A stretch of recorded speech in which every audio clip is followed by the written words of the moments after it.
Good evening and welcome to our weekly news report. Today we are going to be focusing on the ongoing border crisis between the United States and Mexico. To begin with a little bit of back history of the U.S. and Mexico border crisis, the U.S. Border Patrol began in 1924, which was put in order to encourage the stoppage of smuggling trade from Mexico to the United States. And the first major mass deportations of this happened during the Great Depression because people were trying to make money and there was an opportunity in the United States for people to come in and smuggle stuff that other Americans wanted. In the last few years, Congress has been attempting to pass many types of laws and bills from the House and Senate in order to increase safety, increase regulation all over the place in efforts to ultimately make migration and immigration a smoother transition, but Congress could not reach consensus over these past couple of years. So we are going to be looking at the situation at the border today and seeing how it is over there. Hi, the situation at the border is complex and rapidly evolving. The crisis has been building for some time now, with a significant increase in the number of people attempting to cross the border each month over the past couple of years. According to the Advocacy of Human Rights in America, Border Patrol encountered 128,877 undocumented migrants in border zones between the ports of entry in February and almost the same amount of number, which was 128,913 immigrants in January of 2023. This is from the Advocacy of Human Rights in America. This is a very alarming number because having to have these many people who are coming up with very little and undocumented makes the process a lot harder for America wanting to be able to bring and give hospitality to these immigrants. The graph that I have here in front of me shows a large increase in the amount of immigrants that are coming from Latin American countries.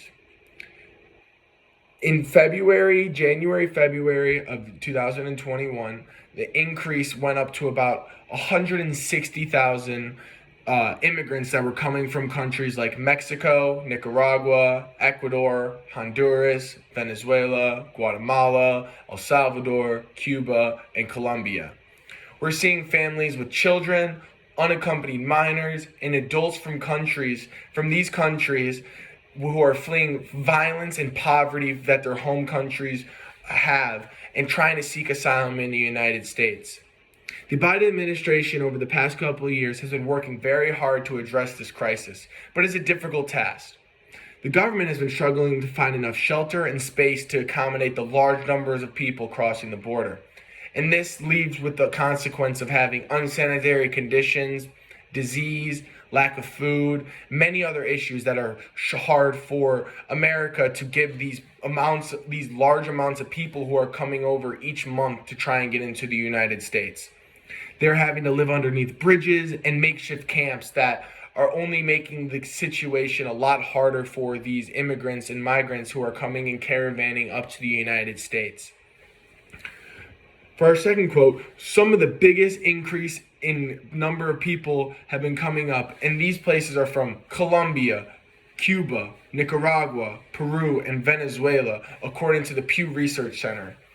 And these, it's not only just Mexico and Mexican citizens who are trying to come up to the United States. It is all South American countries and citizens who are trying to make their way up to America to try and get a new opportunity, get out of their poverty and violent countries that are going on, and be able to have a new opportunity in America.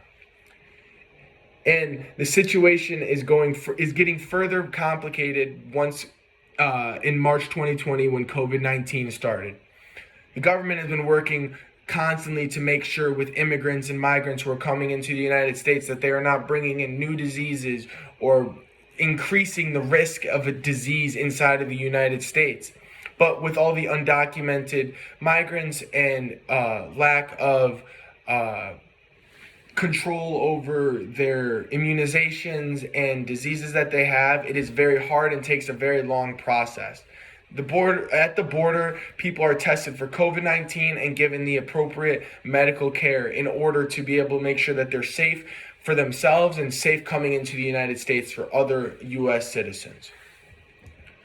For our third quote, according to BMC Public Health, we investigated how the COVID-19 pandemic followed trends previously studied with diseases coming into the United States of America, similar to some of those diseases being tuberculosis, HIV, influenza, H1N1. The data has showed how to approach the situations and be able to intervene at the U.S. and Mexican border to be able to ensure safety for both the immigrants and the people inside of the United States. But COVID-19 has posed a new issue due to lack of testing, lack of vaccinations, lack of overall control to be able to guarantee a safety. Additionally, the crisis has led to an increase in smuggling activities and crime along the border. Law enforcement officials are working to combat these issues, but it is a difficult task. It is hard to be able to differentiate if there is somebody who is trying to come into America to give their family or themselves a new opportunity, or if somebody is trying to come into America in order to sell drugs and illegal arms and other types of criminal activities that we do not want in the United States. Overall, the situation here at the border is complex and challenging, and the Biden administration has been working very hard in order to address the crisis and bring safety and refuge to these caravanning immigrants who are working their way up from South American countries. But to be able to provide the adequate shelter, medical care, and resources for crossing the border is very hard. But each day and each month and each year that has gone by throughout this process, we have seen very beneficial workings for beneficial places and policies put in to be able to guarantee immigrants a safe travel to the United States. Back at you at the studio. Thank you for that report. It is clear the situation at the border is difficult and a pressing issue. We will continue to monitor, develop, and bring you updates about this as the situation evolves. Thank you so much for your time, and I hope everybody has a great night.